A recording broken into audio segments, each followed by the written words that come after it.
Bonjour à tous. Bonjour à tous. Nous avons besoin de l'assistance du Saint-Esprit, donc je vous prie de vous lever avec moi et demander à Dieu de parler à la place des hommes. Notre Père qui est aux cieux, tu as commandé l'évangile pour transformer les cœurs des hommes. Et tu as dit que c'est par la folie de la prédication que les hommes seront convertis. Père éternel, la science de la transformation n'appartient qu'au Saint-Esprit, ce n'est pas une œuvre humaine. Et c'est par ton esprit que tu nous révèles les vérités les plus profondes qui permettent à l'être humain de grandir spirituellement et d'atteindre ton idéal.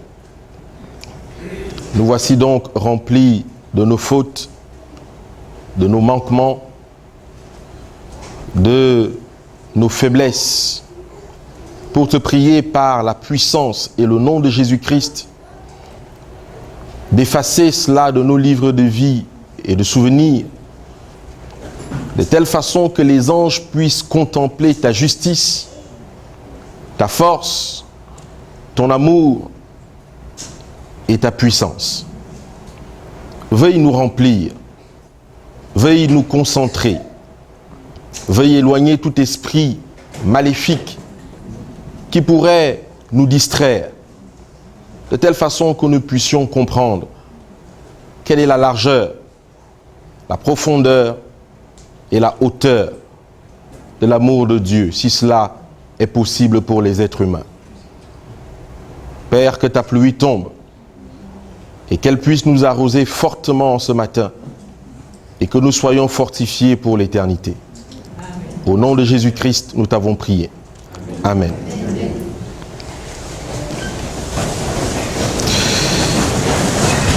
Les choses vont extrêmement vite.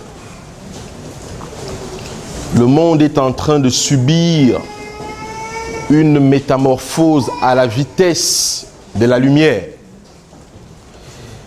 Et pendant ce temps, les 10 vierges de Matthieu 25 sont en train d'aller à la 5e ou 6e heure de leur sommeil, c'est-à-dire le ronflement. Nous en sommes là et nous voyons l'état du monde, des hommes et des églises, où nous sommes censés réparer les cœurs des êtres humains. Le contexte devient difficile et compliqué. Tout ça parce que nous n'avons pas accepté le conseil du témoin fidèle.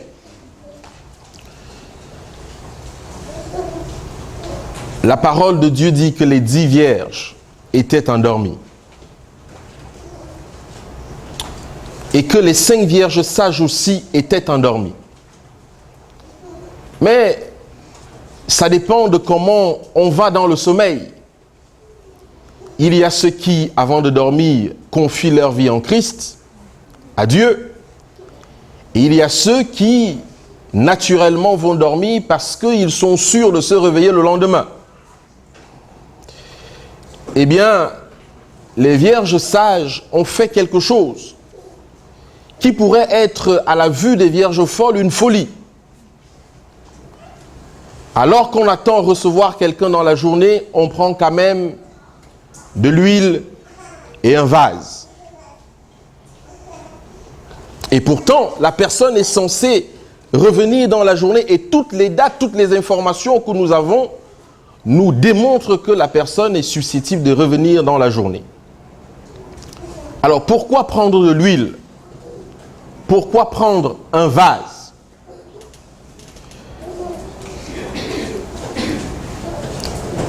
Mes frères et sœurs, c'est une parenthèse. Ce n'est pas le sujet que nous voulons traiter ce matin. Mais simplement, je voulais l'ouvrir pour partager avec vous cette pensée que il y aura ce qu'on appelle hécatombe, dans les jours, les mois, les années, les semaines à venir, des gens vont mourir de plus en plus. Parce que la prophétie est simplement en train de s'accomplir. Dans l'église adventiste, et même dans tout le reste des dénominations, nous parlons de la prière et nous parlons de la foi. Et les deux vont ensemble. C'est-à-dire que parce que j'ai la foi, je prie, ou parce que je prie, j'ai la foi. Le thème que je présente maintenant, c'est celui que j'aurais dû présenter l'après-midi, mais je pense que c'est la volonté de Dieu que les choses soient renversées ainsi. La foi du Christ et la prière. Avant d'en arriver à ça, il faut que nous passions par un cheminement que beaucoup n'acceptent ou ne comprennent pas. Alors, je voudrais partager avec vous cette citation. Conquérant Pacifique, page 45. Le Saint-Esprit n'est pas apprécié à sa juste valeur. Partout où le besoin de l'Esprit est méconnu, on constate une sécheresse spirituelle, des ténèbres, le déclin et enfin la mort. En d'autres termes, toutes les incompréhensions que nous avons dans nos dénominations, tous les problèmes, les litiges, ont pour raison le manque de Saint-Esprit. Ont pour raison l'appréciation du Saint-Esprit à sa juste valeur. À partir du moment où le problème du Saint-Esprit sera réglé dans sa compréhension profonde, redonner ses lettres d'or à Dieu, vous allez voir que ceux qui sont marqués du sceau de Dieu seront différents enfin des autres. On pourra les voir, on pourra les toucher. Tout le problème, c'est le Saint-Esprit. Les querelles, les histoires à dormir debout que l'esprit de l'ennemi injecte dans nos familles, dans nos communautés, ont pour raison le manque de Saint-Esprit. Continuons dans cette réflexion. Jésus dit dans Jean 14, le verset 6, que « Je suis le chemin, la vérité et la vie. Et nul ne vient au Père que par moi. » J'ai souligné ces trois expressions parce que c'est important. En fait, ces trois expressions révèlent la divinité entièrement. Le chemin, la vérité et la vie. Nul ne vient qu'au Père que par moi, nous dit Jésus. Dans Jean 8, 32, il est écrit que « Vous connaîtrez la vérité et la vérité vous affranchira. » Mais la vérité est vaste. Tout le monde peut dire que je détiens la vérité. Toutes les dénominations, toutes les personnes disent qu'ils détiennent la vérité. Et pourtant, la deuxième partie de ce verset ne s'accomplit pas. Ils ne sont pas affranchis, puisque la vérité a pour raison d'être de nous affranchir. Mais jusqu'ici, des gens professent la vérité avec puissance, professent Christ avec puissance, mais ils ne sont pas affranchis. Il y a une raison à cela. Mais qu'est-ce que c'est? On peut commencer par se poser cette question. Pourquoi? Qu'est-ce que c'est que cette vérité? Le psaume 119, verset 151 dit « Tu es proche, ô Éternel, et tous tes commandements sont quoi? La vérité. » Nous commençons à comprendre ici que la vérité est liée à quoi? Au commandement de Dieu. Partout où on passe à côté d'un commandement de Dieu, on est à côté de la vérité et la vérité ne peut pas nous affranchir. Ça, c'est la réalité. Retenons bien ce verset. Tu es proche, ô Éternel, et tous tes commandements sont la vérité. Continuons. Le psaume 119, verset 60. Le fondement de ta parole est la vérité. Et toutes les lois de ta justice sont éternelles. Le fondement de ta parole est la vérité. Nous venons de voir que la vérité, c'est quoi? Les commandements de Dieu. Donc, on peut dire que le fondement de ta parole, c'est quoi? Les commandements de Dieu. Dieu a des choses à nous révéler sur ce point-là. Daniel 8, 12. L'armée fut livrée avec le sacrifice perpétuel à cause du péché. La corne jeta la vérité par terre et réussit dans ses entreprises. Si j'enlève vérité, je tombe sur quoi? Commandement. Donc on va dire que la corne jeta les commandements de Dieu par terre et réussit dans ses entreprises. Est-ce que l'histoire ne le confirme pas? Est-ce que la corne a jeté les commandements de Dieu par terre? Est-ce qu'elle a réussi dans ses entreprises? Amen. Matthieu 5, verset 18. Car je vous le dis en vérité, tant que le ciel et la terre ne passeront point, il ne disparaîtra pas de la loi un seul iota ou un seul trait de lettre, jusqu'à ce que tout soit comment? Arrivé.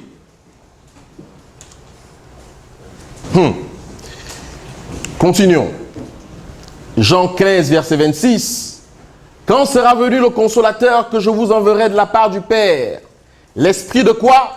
De vérité qui vient du Père, il rendra témoignage de moi. Essayons toujours de remplacer le mot vérité par la première définition que nous avons eue tout à l'heure. C'est que l'esprit de quoi? Des commandements de Dieu. L'esprit de commandement de Dieu qui vient du Père rendra témoignage de moi. Mais intégrons aussi la deuxième notion qui est l'esprit de vérité. Donc il y a un esprit des commandements du Seigneur. Puisqu'il y a un esprit de quoi? De vérité. Jean 18, verset 38. Pilate lui dit, voici la question. Qu'est-ce que la vérité? Après avoir dit cela, il sortit de nouveau pour aller vers les Juifs et il leur dit, je ne trouve aucun crime en lui. Mais ce qui m'intéresse, c'est la question de Pilate.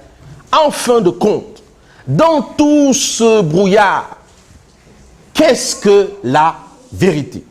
Or, nous avons lu tout à l'heure où Jésus-Christ dit qu'il est quoi? Le chemin, la vérité et la vie. Les trois personnes en Dieu. Pilate, jusque-là, ne comprend pas qu'est-ce que c'est.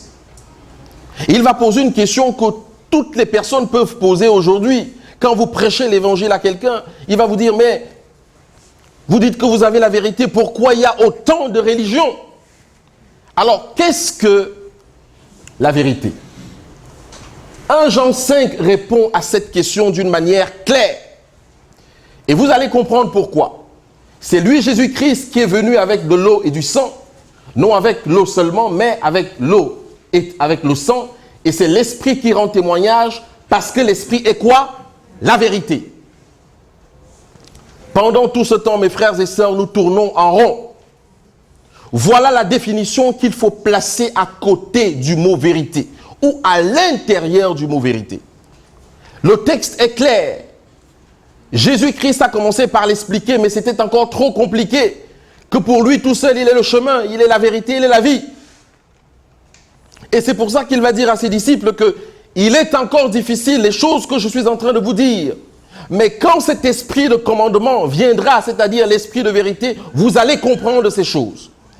Et Jésus-Christ, Jean de conclure en disant, la vérité c'est qui? C'est l'esprit. La vérité que toutes les dénominations cherchent et veulent, c'est l'esprit de Dieu. Pourquoi on commence à préciser que la vérité, c'est l'esprit? Il y a un contresens. Si la vérité, c'est l'esprit, le mensonge, c'est quoi?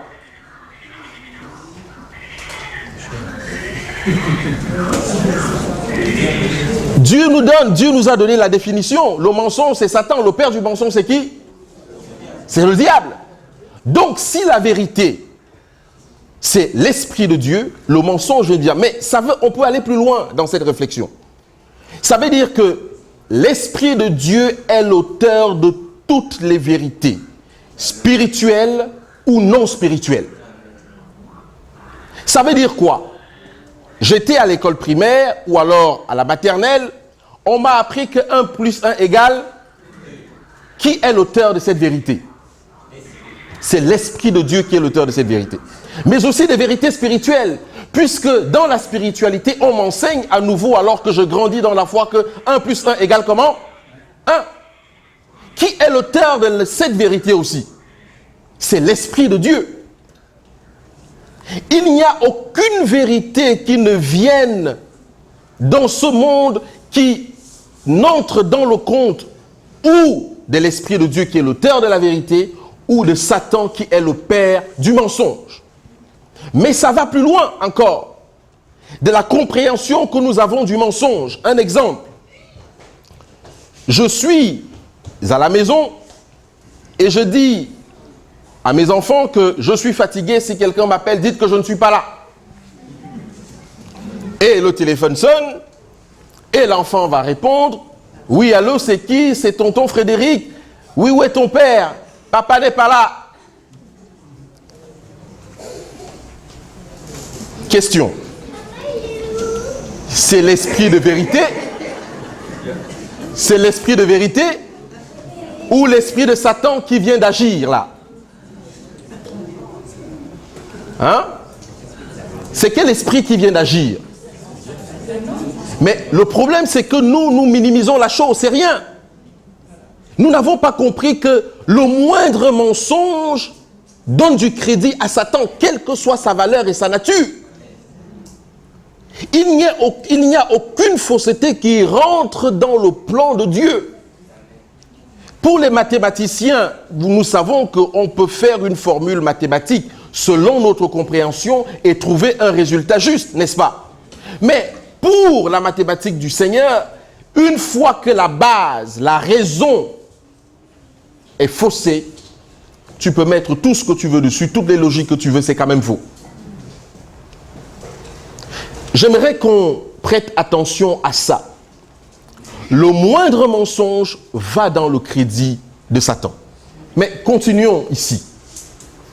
Matthieu 12, 31 à 32, c'est pourquoi je vous dis, tout péché, tout blasphème sera pardonné aux hommes, mais le blasphème contre l'Esprit ne sera point pardonné. Quiconque parlera contre le Fils de l'homme, il lui sera pardonné, mais quiconque parlera contre le Saint-Esprit, il ne lui sera pardonné, ni dans ce siècle, ni dans le siècle à venir. En fin de compte, la question la plus simple, la plus rapide est celle-ci. On pose souvent la question, le péché contre le Saint-Esprit, c'est quoi? Si on suit la définition précédente, l'Esprit, c'est la vérité. Qu'est-ce qu'on comprend aujourd'hui? Le péché contre le Saint-Esprit, c'est quoi? Comment? Le péché contre le Saint-Esprit devient quoi, mes frères et sœurs? Comment? Contre? Ça veut dire que, mes frères et sœurs, avec cette nouvelle compréhension, nous comprenons que le moindre mensonge, on vient de pécher contre le Saint-Esprit. Quelle que soit la petitesse de ce mensonge, qu'on le veuille ou non, c'est inscrit dans le livre de souvenirs. Et si le sang de l'agneau n'efface pas cela, c'est marqué devant Dieu en tant que mensonge. Pourquoi nous sommes donc pardonnés si nous péchons contre le Saint-Esprit tous les jours? Pourquoi sommes-nous pardonnés? Vous vous souvenez de ce verset de Galates 5, le verset 22, n'est-ce pas? Il est écrit dans ce caractère de l'esprit, il y a une expression qu'on appelle la patience. Vous comprenez? On n'est pas là en train de parler du caractère d'un homme. Dieu est en train de vous dire qu'à vous et à moi que nous péchons contre le Saint-Esprit à toutes les secondes. Et c'est à cause de l'expression patience que l'on trouve dans Galates 5, le verset 22, que vous et moi, nous n'avons pas encore, le Saint-Esprit n'est pas encore parti de nous.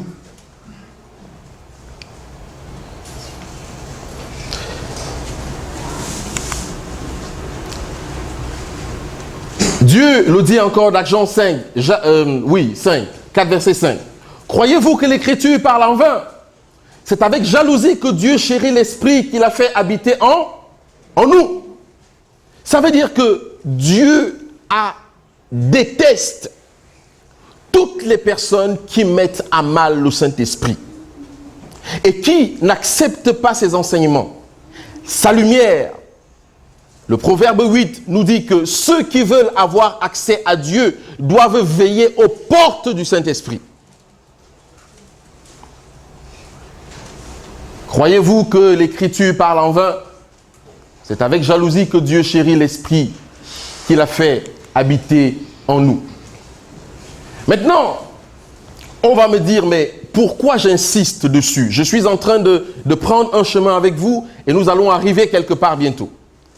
Regardez le rôle de l'Esprit. Et sans contredit, le mystère de la piété est grand. Celui qui a été manifesté en chair, justifié par qui? Par l'Esprit. On parle là de Christ.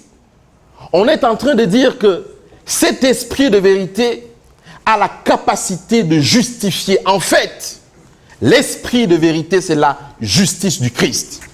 Amen. Celui qui a le Saint-Esprit est justifié. Et celui qui n'a pas le Saint-Esprit est sous la loi. Amen. Galates 5, verset 12, je pense. Comment? 17. Voilà. Merci. Mais c'est dans ce... Voilà. Donc, justifié par l'Esprit, vu des anges, prêché aux gentils, cru dans le monde, élevé dans la gloire, l'Esprit de Dieu est la justice de Christ. Mais, continuons encore un tout petit peu. Maintenant, nous commençons à rentrer progressivement dans ce à quoi je voudrais, par la grâce de Dieu, nous amener. Si nous marchons dans la chair, nous ne combattons pas selon la chair, car les armes avec lesquelles nous combattons ne sont pas charnelles, mais elles sont puissantes par la vertu de Dieu pour renverser des forteresses. Nous renversons les raisonnements et toute hauteur qui s'élève contre la connaissance de Dieu, et nous amenons toute pensée captive à l'obéissance de Christ. Mettez ça dans un compte à côté, on va repasser par là. Mais retenons ceci, nous ne combattons pas selon la chair. Romains 15, le verset 30, nous appuie encore sur, nous donne encore une précision de ce combat. Je vous exhorte donc, frères, par notre Seigneur Jésus-Christ et par l'amour de qui? De l'Esprit. Galates 5, 22. À combattre avec moi en adressant à Dieu des prières en ma faveur. On commence à voir clair un tout petit peu. Le combat se passe comment? Avec l'amour de l'Esprit par des quoi? Par des prières. Je ne me trompe pas là. Je vous exhorte donc, frères, par notre Seigneur Jésus-Christ, par l'amour de l'Esprit, à combattre avec moi en adressant des prières en ma faveur. On a une notion de combat. Tout à l'heure, on nous a dit que nous ne combattons pas avec des armes charnelles. Maintenant, on nous fait comprendre qu'il faut combattre par l'amour de l'Esprit, par des prières. Ça commence à devenir intéressant. Maintenant, 2 Timothée nous donne une dernière précision avant de faire le grand saut. Nous dit que et l'athlète n'est pas couronné s'il n'a combattu suivant quoi? Les règles. Mes frères, ce que je vais dire tout à l'heure va peut-être nous frustrer, mesdames et messieurs, mais ce n'est pas de ma volonté, c'est la compréhension que j'ai des Écritures. Et vous pouvez certainement me corriger si je me trompe. L'athlète n'est pas couronné s'il n'a combattu selon les règles. Quelles sont ces règles de combat que Dieu voudrait que la dernière génération de ceux qui sont marqués du sceau de Dieu puissent employer pour combattre? Quelles sont ces règles? Première règle, Éphésiens 6, verset 18. Faites en tout temps par l'Esprit toutes sortes de prières et de supplications. Veillez à cela avec une entière persévérance et priez pour tous les saints. Ce qui m'intéresse, c'est la première partie. Faites en tout temps par l'Esprit. Paul vient de nous dire dans Romains 15, 30, par l'amour de l'Esprit. Et on nous dit ici, faites en tout temps par l'Esprit toutes sortes de prières et de quoi? De supplications. Pourquoi la précision par l'Esprit? Toutes sortes de prières. Ça veut dire que Paul a compris quelque part que le chrétien charnel ne peut faire des prières que dans son état de chrétien charnel. Et qu'il y a bien une différence entre celui qui prie par l'Esprit et celui qui ne prie pas par l'esprit. Eh bien, avant de continuer, permettez-moi de vous dire qu'il y a une règle non écrite à respecter ou à connaître en matière de prière. C'est que ça dépend de quelle pluie que nous avons reçue ou de quelle foi. Mais ce que je veux dire ici, c'est que celui qui sait prier ou qui prie par l'esprit connaît obligatoirement la parole de Dieu. En d'autres termes, ceux qui n'étudient pas la parole de Dieu ne peuvent pas prier ou ne savent pas prier. Pour connaître prier, il faut étudier la parole de Dieu. Matthieu 10 dit que quand vous serez mis devant les tribunaux et tout ça, ne vous inquiétez pas de ce que vous allez dire, n'est-ce pas? Car l'Esprit de votre Père fera comment? Parlera en vous. À quel moment l'Esprit de Dieu va trouver les mots en vous pour parler au travers de vous? Ça veut dire que vous avez déjà étudié à l'avance. Et l'homme qui prie par l'Esprit, vous allez comprendre tout à l'heure que c'est plutôt l'Esprit qui prie en lui, connaît ou alors va prononcer les mots qu'il n'a pas inventés, qui sont dans la parole de Dieu, parce que ce sont les seuls qui dégagent la puissance spirituelle nécessaire pour vaincre l'ennemi. Nous avons une obligation d'étudier franchement les Écritures pour savoir, par exemple, où est posée telle ou telle promesse, pour m'aider à vaincre tel ou tel problème. La non-connaissance de ces promesses nous entraîne à prier inévitablement comme un chrétien charnel. Vous ne pouvez pas avoir mal à la tête et demander à Dieu de vous guérir le pied. Et vous ne pouvez pas avoir mal au pied et demander à Dieu de vous guérir le ventre. Ou alors vous ne pouvez pas avoir mal à la tête et demander la santé. Il y a des choses qu'il faut dire et ce n'est que dans la conscience de l'esprit qu'on arrive à dire ces choses-là. Je disais donc que faites en tout temps par l'esprit toutes sortes de prières et de supplications. Veillez à cela avec une entière persévérance. Et Timothée nous dit que l'athlète n'est couronné que s'il a combattu selon les règles. Commençons à entrer maintenant dans cette proposition de Paul. Qu'est-ce que c'est que prier par l'esprit? C'est une bonne question, n'est-ce pas? Qu'est-ce que c'est que prier par l'esprit? En d'autres termes, quand quelqu'un vous prend quelque chose qui vous appartient, comment ou quelle est la prière que vous allez faire envers cette personne? Quelle est la règle que vous allez mettre en évidence de telle façon que l'Esprit vous reconnaisse en tant qu'enfant de Dieu dans votre demande et qu'il vous accompagne de sa paix et de sa joie alors que vous souffrez? Quelle est la prière qu'on adresse en ce genre de circonstances? Qu'est-ce que la parole nous dit? Si quelqu'un te prend ta tunique, donne-lui aussi quoi? Ton manteau. Ça, c'est la règle. Maintenant, à partir du moment où vous respectez cette règle, que comme quelqu'un vous a pris votre tunique, vous êtes capable de lui donner votre manteau, quelque chose va commencer par se produire en vous. Parce que vous venez de respecter la parole même de Jésus-Christ. C'est lui qui l'a dit. On ne l'invente pas. Ce n'est pas une nouvelle méthode, un nouvel évangile. C'est l'évangile du Christ. Mes frères et sœurs, nous avons de multiples besoins. Qu'est-ce que c'est que prier par l'esprit quand je veux un mari, quand je veux un travail, quand je veux une maison, quand je veux un certain nombre de choses? Quelle est la règle qu'il faut respecter en matière de prière par l'esprit? Mes frères, mes sœurs, mesdames et messieurs, Christ dit ceci: Père, je veux s'il est possible que cette coupe s'éloigne de moi, n'est-ce pas? Mais non pas ma volonté, mais comment? La tienne. Quelle est la règle que nous respectons là? C'est que nous disons à Dieu, Seigneur, je veux ce travail, parce que tu sais que ce travail est important pour moi. C'est ma volonté, je veux ce travail. Mais, que ta volonté soit comment? Soit faite. Ça, ce sont les règles que nous oublions quand nous demandons à Dieu quelque chose.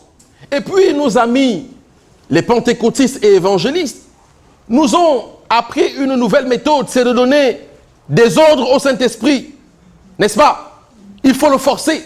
Mon Dieu, aujourd'hui, maintenant, tout de suite, ainsi de suite. Des gens donnent des ordres à Dieu, mes frères et sœurs. Comme si Dieu était à notre niveau, ou du moins nous pouvions atteindre son trône sans être fracassés en chemin. Si vous entendez des prières de certaines personnes, ce n'est plus une prière de supplication. C'est Saint-Esprit, aujourd'hui, je veux, envoie le feu, détruis, neutralise, lie.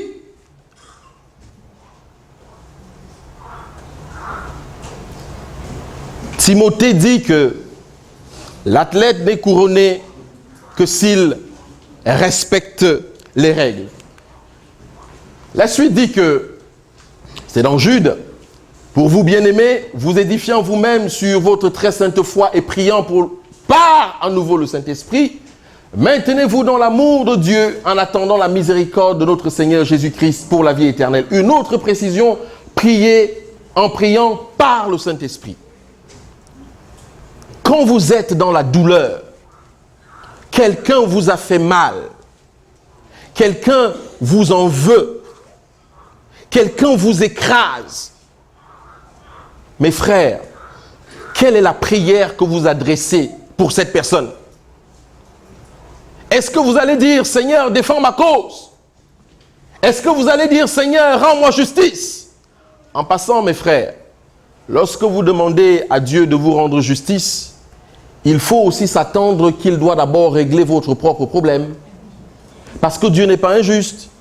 Pendant que vous voulez qu'il aille mettre le feu parce qu'on vous a attaqué, il faut qu'il se souvienne de combien de fois vous-même vous avez attaqué et de combien de fois vous devez brûler. Parce que si on ne respecte pas cette règle, on ne comprendra pas ce que c'est devant Dieu que la valeur d'une âme. Cherchons-les, cherchons-les, savons-nous le prix d'une âme? Quand tu te mets à envoyer le feu dans la maison de ton frère, est-ce que tu connais combien coûte la chevelure de ta tête, mon frère? Étienne est en train d'être lapidé. Son cerveau est en train d'exploser par les pierres. Mais il a le temps de dire quelque chose. Père, pardonne-leur, car ils ne savent pas ce qu'ils font. Qu'est-ce que c'est que la prière par l'esprit, mes frères et sœurs? Quel est le problème que vous pouvez avoir que la prière par l'esprit ne résout pas?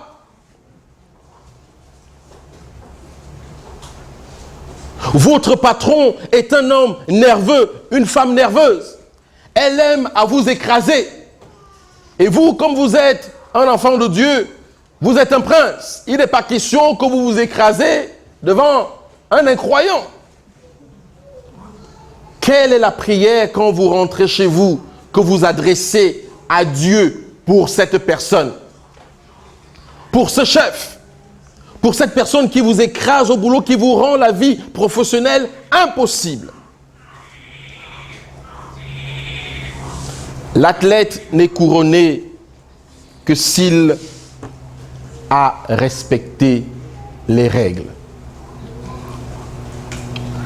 Quand vos enfants n'ont pas de quoi manger à la maison et que vous êtes sur le point d'être expulsé à cause d'un problème de loyer, mes frères, mes sœurs, quelle est la prière que vous adressez à Dieu? Seigneur, il est écrit dans ta parole, dans le psaume 34, si je ne me trompe, que je n'ai jamais vu le juste mendier son pain, ni ses enfants souffrir. Il est écrit que Dieu nourrit les oiseaux du ciel et de la terre.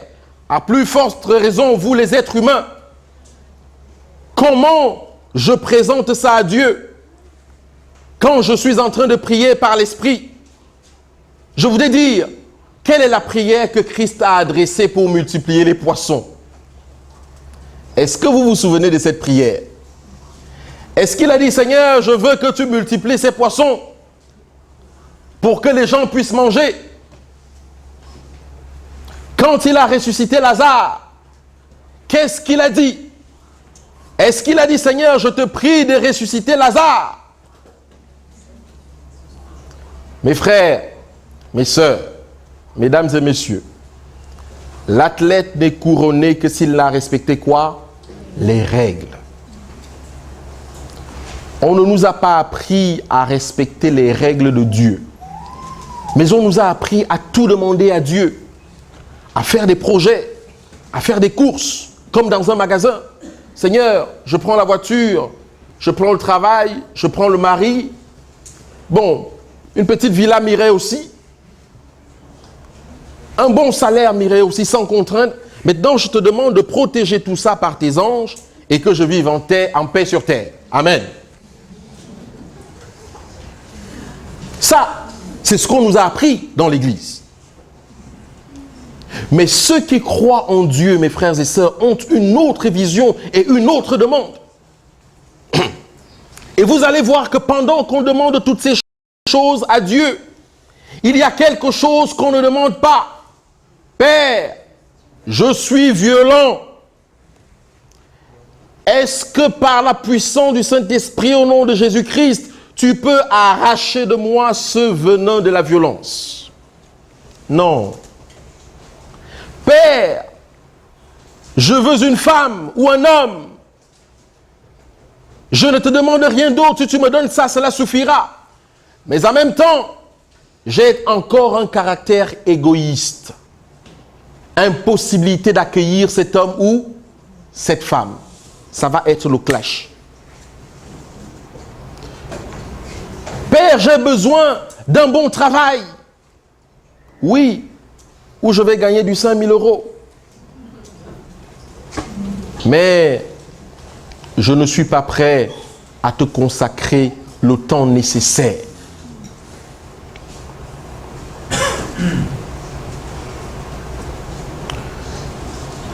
Il y a des demandes, mes frères et sœurs, qui ne plaisent pas à Dieu. Simplement parce que ces demandes correspondent exclusivement à la vie sur terre, pas à la vie du ciel.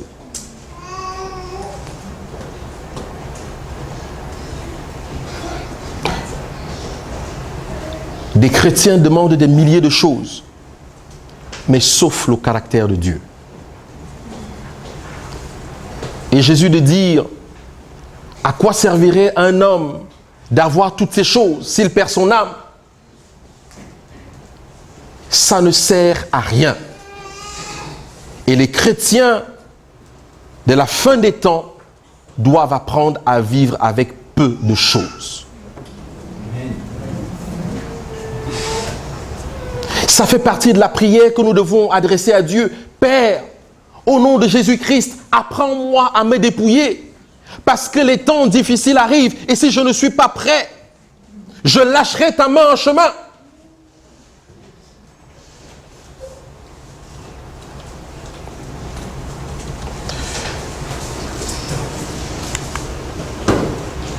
Galates 5, versets 22 à 23. Le fruit de l'esprit, c'est l'amour, c'est la joie, c'est la paix, c'est la patience, la bonté, la bénité, la fidélité, la douceur, la tempérance. La loi n'est pas contre ces choses. Chaque fois que vous allez prier pour quelque problème que ce soit et que vous demandez quelque chose à Dieu, rassurez-vous que le fruit de l'esprit est au beau milieu de ce que vous êtes en train de formuler pour Dieu. S'il manque l'amour pour celui qui vous fait mal, pour celui qui vous déteste, pour celui qui vous en veut, vous n'avez pas encore atteint l'objectif. S'il manque la joie, cette joie qui n'est pas forcément visible sur un visage, mais s'il manque de la joie, vous avez un problème avec votre prière. Ça ne correspond pas encore aux règles et au plan de Dieu. Ça veut dire que notre conversion est encore en marche. D'ailleurs, c'est l'œuvre de toute une vie. S'il n'y a pas la patience, nous commençons à vouloir tout de suite, à vouloir régler tous les problèmes tout de suite. Combien de temps Jésus-Christ a pris pour te ramener à recevoir que la pluie de la première saison? Pour certains, il a pris 30 ans. Pour d'autres, il en a pris 50. Pour d'autres, il en a pris 2 ou 3 ans ou quelques mois ou quelques semaines. Mais toi, quand tu arrives quelque part, tu veux tout de suite. Tu veux être servi parce que tu es déjà dans la foi.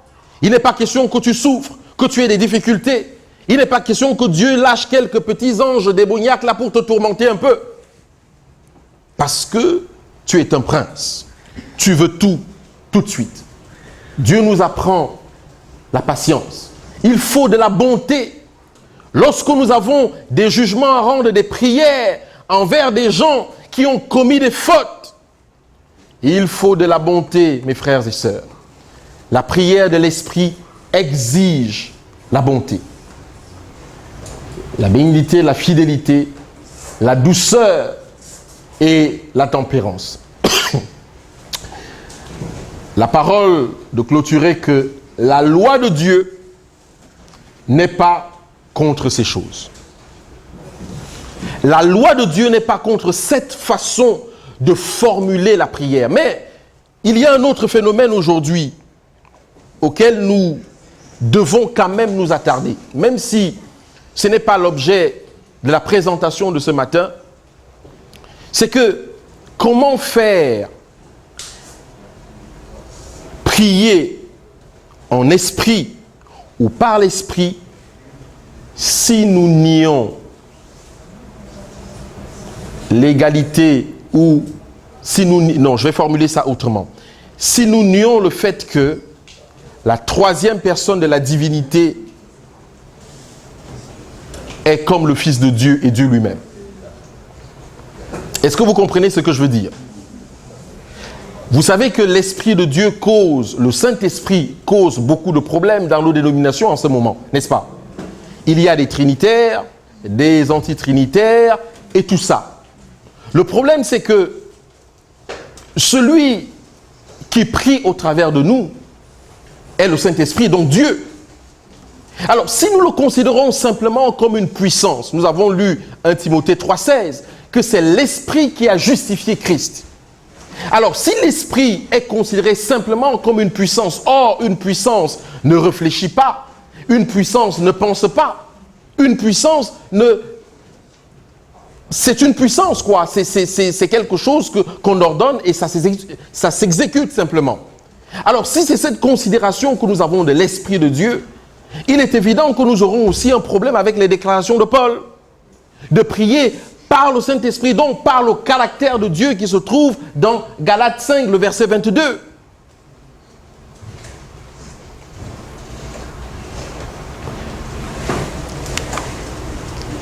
Romains 8, verset 26 nous dit que de même aussi l'Esprit nous aide dans notre faiblesse, car nous ne savons pas ce qu'il nous convient de demander dans nos prières.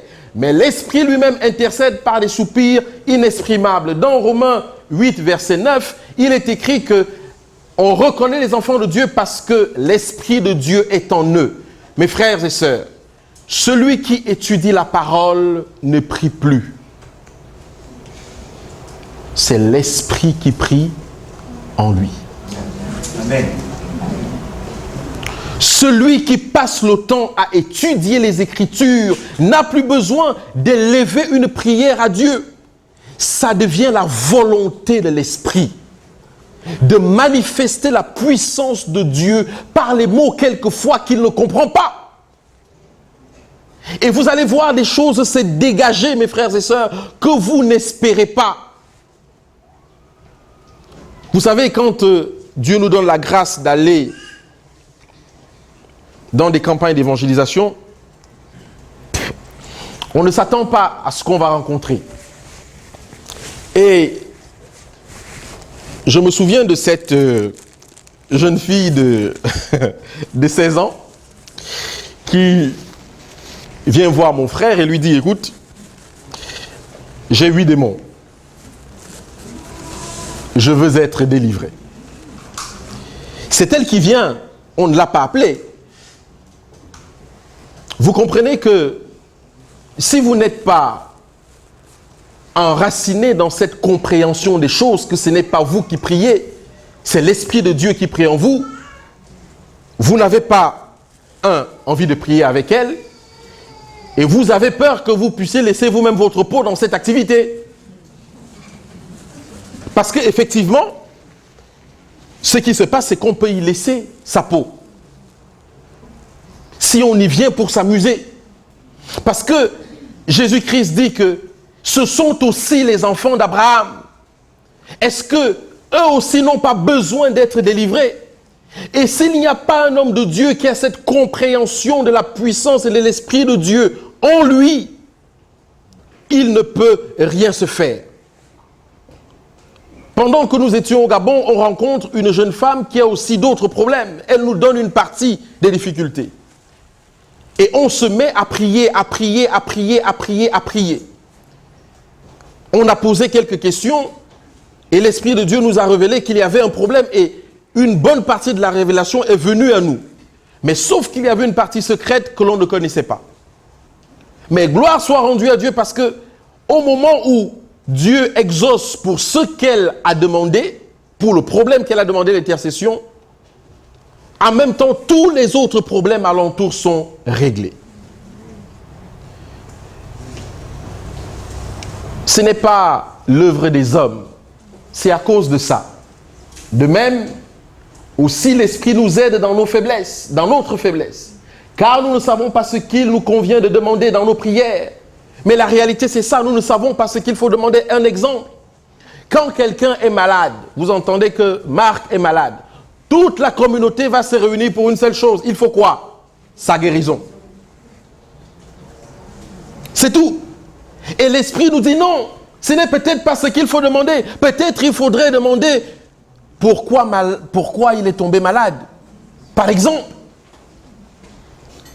la science de la prière, c'est la science des saints qui est attachée exclusivement à la parole de Dieu.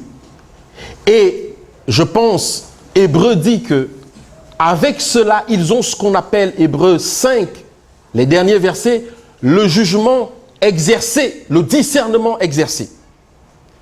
C'est-à-dire qu'il ne va plus demander des choses charnelles. Ce n'est pas parce que vous venez le voir que mon frère, je suis malade, prie pour moi, qu'il va prier pour que vous recevez la guérison.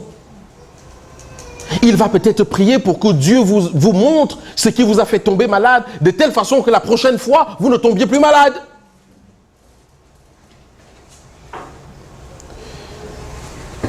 De même aussi, l'Esprit nous aide dans notre faiblesse, car nous ne savons pas ce qu'il nous convient de demander dans nos prières. Mais l'Esprit lui-même intercède, c'est-à-dire prie à l'intérieur de nous par des soupirs inexprimables.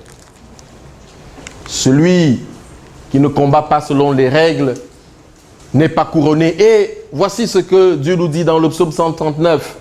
Éternel, tu me sondes et tu me connais. Tu sais quand je m'assieds et quand je me lève. Tu pénètres de loin ma pensée. Tu sais quand je marche et quand je me couche. Et tu pénètres toutes mes voies. Car la parole n'est pas encore sur ma langue que déjà, ô Éternel, tu la connais. C'est pour ça que l'Esprit peut intercéder. Parce que avant même que nous pensions à formuler quelque chose, il l'a déjà formulé pour nous. Tu me connais entièrement. Tu m'entoures par devant et par derrière et tu mets ta main sur moi. Une science aussi merveilleuse est au-dessus de ma portée. Elle est trop élevée pour que je puisse la saisir. La question, où irai-je loin de ton esprit? Où fuirai-je loin de ta face? En d'autres termes, sans l'Esprit de Dieu, que pourrions-nous faire sur terre? Sans être remplis de l'Esprit, mes frères et sœurs, Que pourrions-nous faire sur terre? Comment allons-nous supporter les calamités que l'ennemi nous envoie? Vous savez, lorsqu'un homme est rempli de l'esprit et qu'il a une profonde douleur, l'esprit de Dieu qui est en lui le rend élastique pour supporter l'insupportable. C'est pour ça que Jésus-Christ peut être crucifié. C'est pour ça que Étienne peut être lapidé. C'est pour ça que des hommes et des femmes peuvent supporter des souffrances indescriptibles. À cause du fait que l'Esprit de Dieu nous dit ici que tu m'entoures par devant et derrière et tu mets ta main sur moi. Une science aussi merveilleuse est au-dessus de ma portée. Continuons un peu. Jean 4, verset 13, nous dit encore quelque chose. 1 Jean 4, verset 13. Nous connaissons que nous demeurons en lui et qu'il demeure en nous, en ce qu'il nous a donné son esprit. Ceux qui sont enfants de Dieu et qui ont l'esprit de Dieu ont le sceau de Dieu en même temps. Et leurs prières ne sont pas des prières formulées à la va-vite.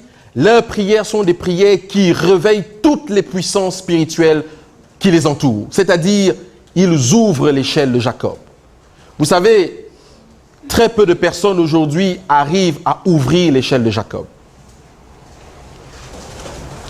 À cause de la méconnaissance de la parole de Dieu et des règles à respecter. Quand on parle de respecter ces règles, ce n'est pas un ensemble de choses qu'il faut faire, mais c'est à intégrer, parce que quand on a intégré le caractère de Christ, on a connu toutes les règles.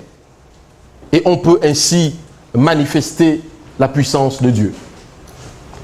Ésaïe 59, verset 19. Pour ceux qui douteraient, qui combattent, on craindra le nom de l'Éternel depuis l'Occident et sa gloire depuis le soleil levant. Quand l'ennemi viendra comme un fleuve, l'Esprit de l'Éternel le fera comment? Le mettra en fuite. La nécessité d'être rempli de l'Esprit quand nous prions est une obligation. Parce que ce n'est pas votre prière qui met l'ennemi en fuite. Ce n'est pas parce que vous dites, Seigneur Jésus, nous lions les esprits, nous les chassons, nous les jetons dans les lieux arides, ainsi de suite. Si on les voyait, ils seraient en train de danser autour de nous.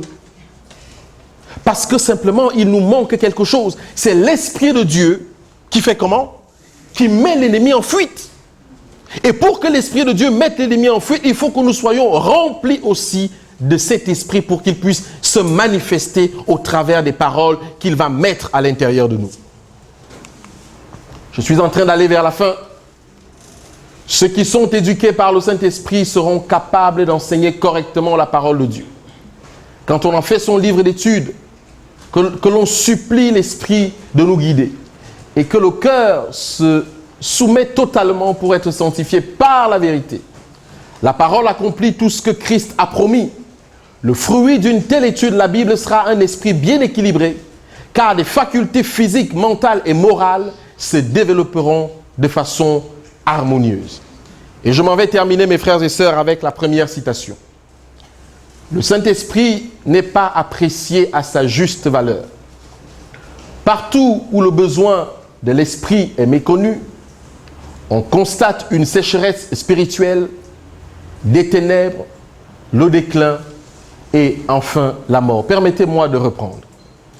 Le Saint-Esprit n'est pas apprécié à sa juste valeur.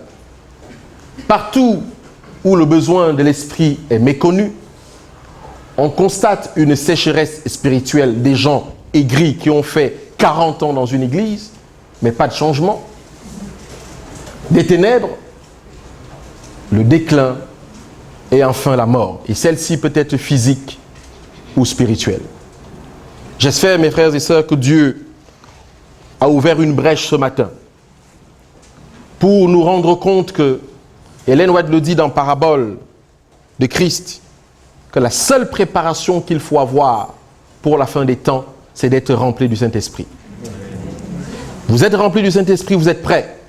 Ce n'est pas forcément une préparation physique. Mais ce qui est sûr, c'est qu'être rempli du Saint-Esprit nous amène dans toutes les réformes nécessaires. La réforme alimentaire, la réforme sanitaire, la réforme vestimentaire, la réforme sexuelle aussi. Être rempli du Saint-Esprit règle toute la problématique puisque nous sommes justifiés par Dieu. Le gage de notre justice, la preuve que Jésus-Christ revient, c'est que nous avons le Saint-Esprit.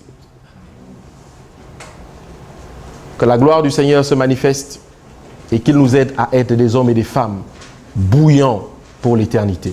Amen. Amen.